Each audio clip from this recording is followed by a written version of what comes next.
We're going to do some abstract landscape drawing.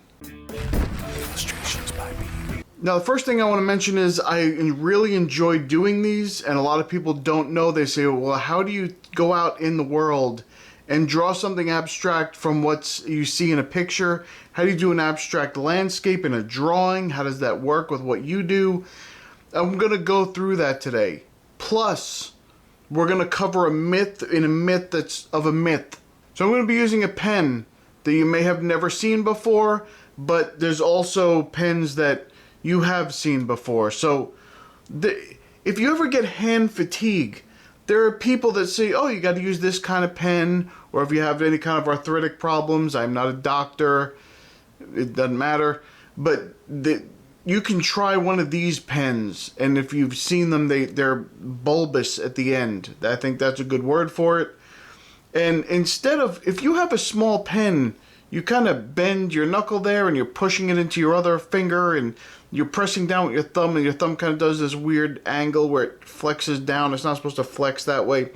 But that's how you draw. But if you use one of these, it's kind of more relaxed. You just kind of hold it open like that, and then you draw, and you're not really putting that pressure on there. You're not bending that joint. Here's the thing. If you grip a pen like your life depends on it, it's a death grip on the pen, you're gonna get hand fatigue.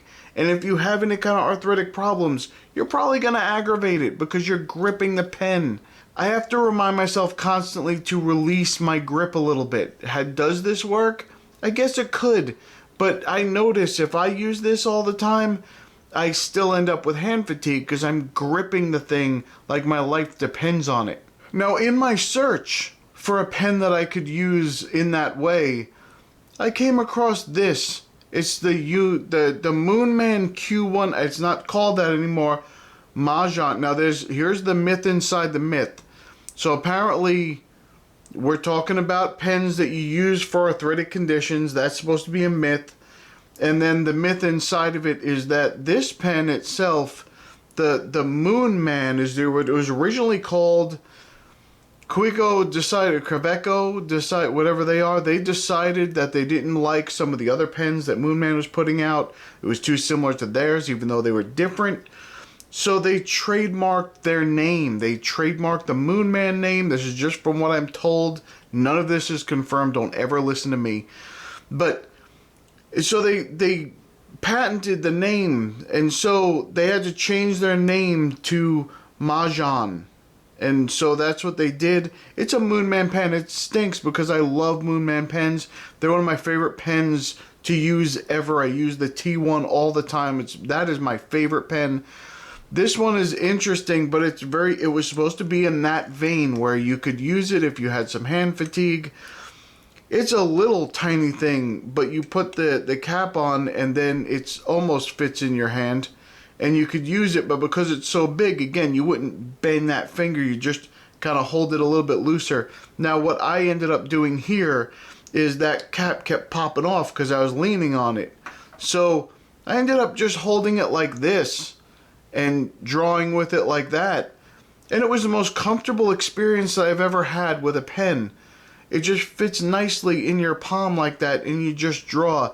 Again, I have to remind myself, loosen up the grip a little bit because I bear down on that thing like you have no idea, like someone's sawing off my leg. But I just don't want to, you don't want to do that. You want to just kind of have to keep reminding myself, just relax a little bit and just draw, and it works so well, and I enjoyed it. And it holds a ridiculous amount of ink. I have black ink in here, but it's like half a bottle of ink in here. It's just ridiculous. So I ended up really enjoying this pen, and I will probably use it many more times. But it's just it's a nice pen. I don't know if it helps with hand fatigue. Now, because I was holding it like that, it is very different, but you're still squeezing a pen. You're still holding it. And if you have that death grip on there, you're going to get tired. All the muscles in your hand will get tired, in your thumb. It'll go up into your forearm. You'll start getting cramps. You get all weird with it. You can't loosen up. You just have to relax, hold it loosely, and work at it. Now, it's a little heavier than this pen. This pen is too light. if someone has tremors with their hand when they write, this will not help you. It's not weighted at all. It's very loose. So they say if you have tremors, you want something with a little bit more weight. This has a little bit more weight to it. Even though it's so small, it's just thick. Now, if you wanted to, what I found was if you write with it with the cap on, that cap just keeps popping off. Because you put it on, then it pops off because you're just leaning on it. You're pulling on it in your hand like that. But if you don't, if you just hold it like this, and you just go, it's a wonderful experience. I enjoyed this. This was an enjoyable experience to use this pen, and it flows beautifully. I didn't have any trouble with it at all. So let's get into the landscape, and I'm going to talk to you a little bit about that and see what we can do with it. All right, so the first thing I'm going to do is get the ink in here, and I want to show you exactly how much ink this thing holds. This is ridiculous. I do shake it up a little bit, and then I put it in there. And you can use it, the whole cavity opens up. So it's a giant empty space. You just take the dropper and fill it up as much as you want. And it just holds a ridiculous amount. And that's something that I love about any kind of demonstrator, a lot of the Moonman pens, but any kind of demonstrator pen, because it's not going in a small little cartridge, it usually holds a lot more ink than most other fountain pens. And that's something that I absolutely love about them. Especially the Moonman pens, they hold a ridiculous amount of ink. And that's good if you go out drawing or something. You don't have to worry about ever running out of ink. I did this whole thing and it didn't do anything to what I put in there. It just looks like it didn't move at all and didn't use any ink at all. So you can just take it out with you, be confident you'll never run out. It's wonderful. Okay, so we'll finally get to the drawing 6 minutes into the video. Don't worry about that. Here's the thing, when I do these kinds of drawings, I started out putting in all of the outline. That's how I used to do these drawings. I would put in all of the outline and then try and fill in all the little details. I quickly learned that I really do like working on one section at a time and finishing it and then moving on. Later on, you'll see me do the large part, and I put in the large outline part just to get the shape of where I'm going with it towards the end of the page.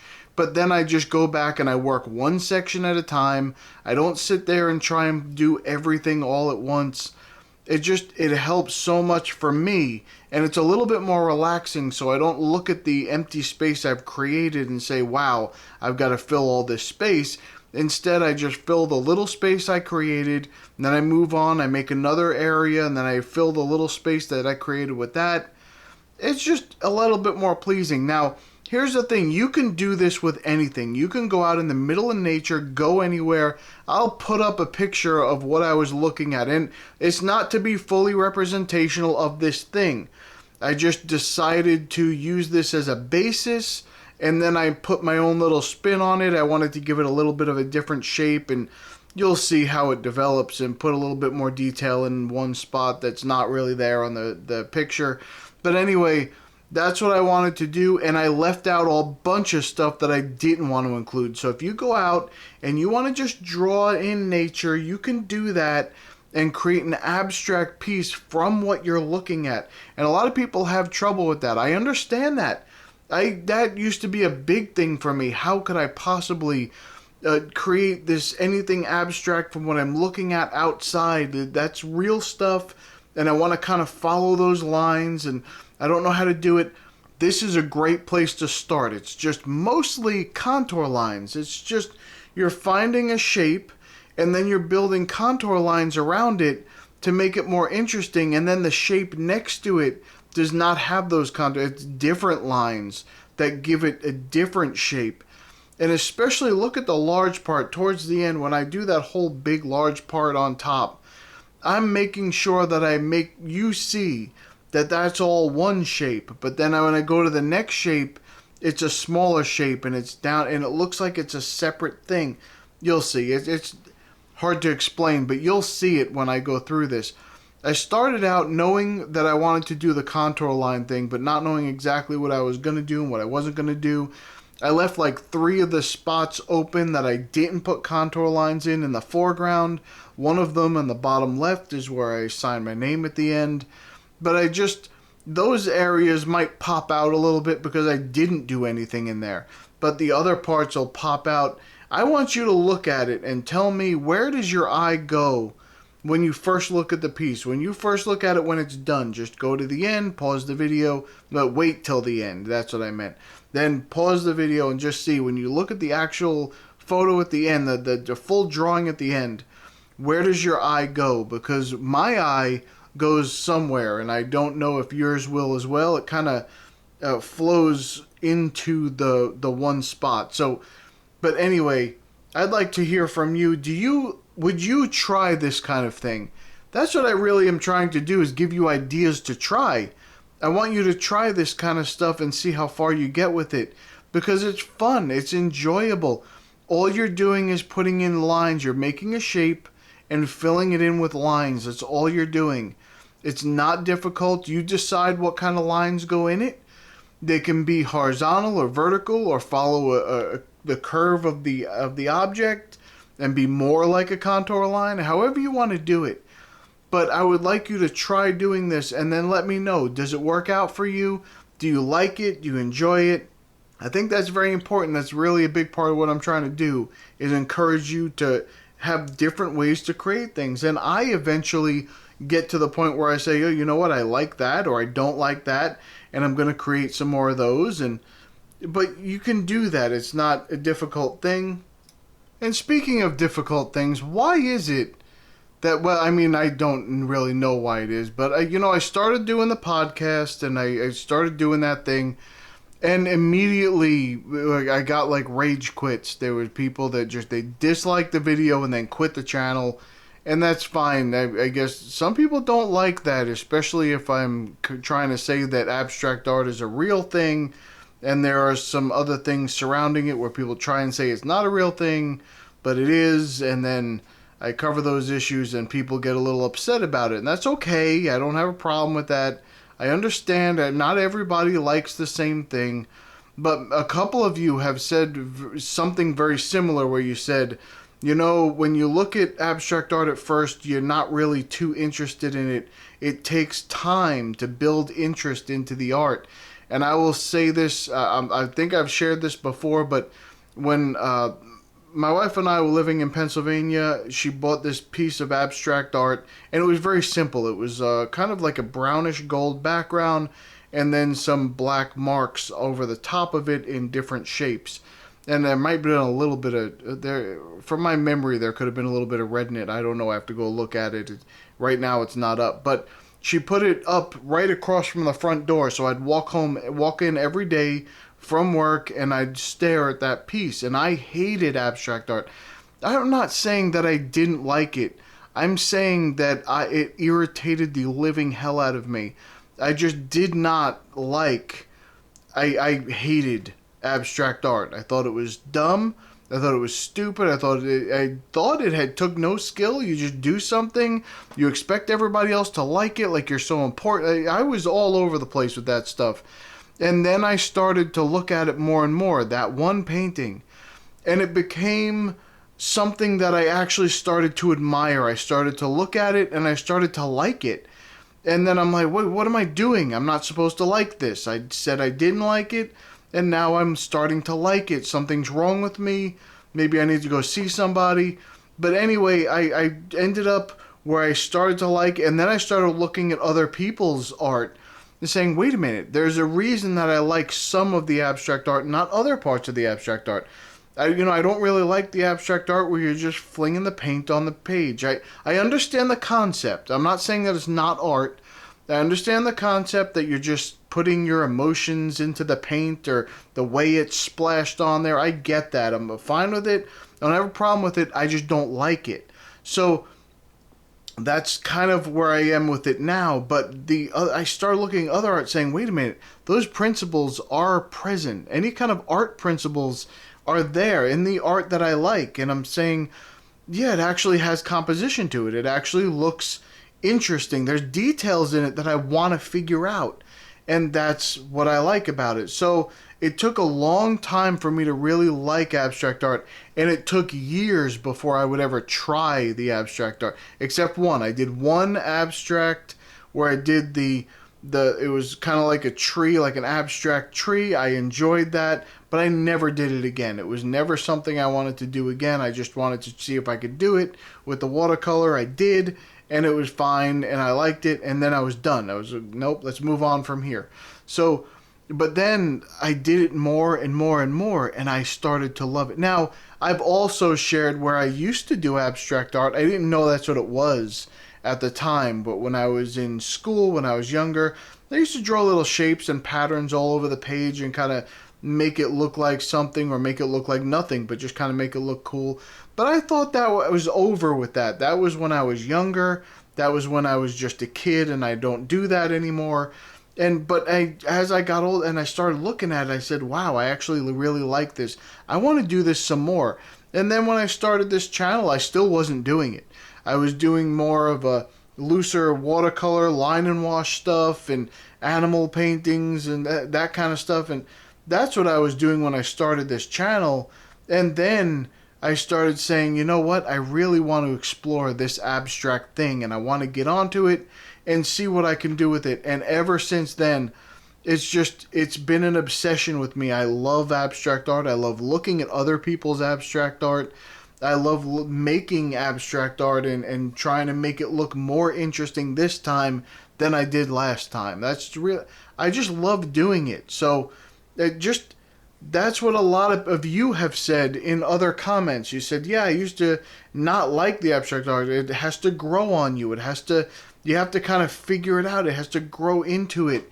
And then you start to love it. Once you start to really appreciate it and really like it, you'll start to love it, and then you'll want to create it a little bit. And once you enjoy creating it, then it's game over. That's what you want to do all the time. And I know that's what I want to do just about all the time. But it's just different. A lot of people don't respect it enough. So sometimes you do it and it's not being respected. But that's okay. It's not a problem. Don't worry about that. You just do what you need to do. And you just connect with the people that enjoy it, and then they will let you know. They'll connect with you, and they'll let you know, hey, look, I really do enjoy this. And then you start going off of that. Now, before I forget, I just want to also mention, down below, I will have that link for the coffee again. Here's the thing with that coffee. I found out something. It's a secret. I did not know this, but they don't roast it or they don't roast it as much. I think it's that they don't roast it as much as other people roast their coffee. And what that does is it doesn't bring out more of the acids that are in the coffee. So when you drink this, it tastes even if it's full-bodied, even if it's strong coffee, it tastes very light, and it just tastes very, I don't know, there's notes, there's other flavors in there that I've never tasted in any other coffee. And it's because they don't roast it as much and don't pull the acids out as much. It lets the flavor come out more. It's very interesting, and I had no idea about that. So the Misfit Militia Coffee, I'll have the link down below for the website and for the promo code. It's Coffee with Pete, and I will put that down there, and you can go check them out. But I will tell you, it took a little bit when I was first tasting it. I'm like, wait a minute, there's something different about this coffee. I've never tasted anything like this before. It's not what I expected. And but it had such flavor to it. It's just very interesting. I've never experienced that before. And like I said, I've never been a coffee taster person. I just drink coffee once in a while. I'm not a big coffee drinker either. So some people are big coffee drinkers, and I get it. You got your thing. I understand that. But if you want to try something, I would say if you like a full-bodied cup of coffee, you go with the strongest one they have. I don't remember which one that is, but it'll have 5 or 6 bullets. It has the most bullets on it. That's the one you want to look at. The bullets are filled in. That's the one that you want to grab.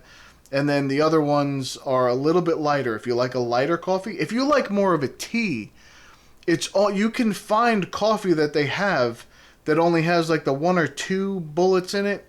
They're light. They taste almost like a tea. They're actually a little bit fruity when you taste them. It's strange for a coffee to taste like that, but it does, and it's very good, and it's enjoyable. So, highly recommended, not just because it's my brother and his friend's company. I really do enjoy it, and I would tell you if I didn't, I promise. That you can take that to the bank. So, anyway, thumbs up the video if you're going to try doing this kind of thing. Find something out in nature, find a picture somewhere, and just try and imitate the shapes that you're looking at with these contour lines and see if you can get them to do the things that I was able to get them to do here, and see if you enjoy it. Let me know how it goes for you. Let me know how you like it. I would really love to hear from you on this, because this is something this type of drawing I've just really started doing in the last year or so, and I want to do some more of these, and I would like to hear your opinion of it. So, all right, that's about it for me. I'm going to go. I'll see you in the next one.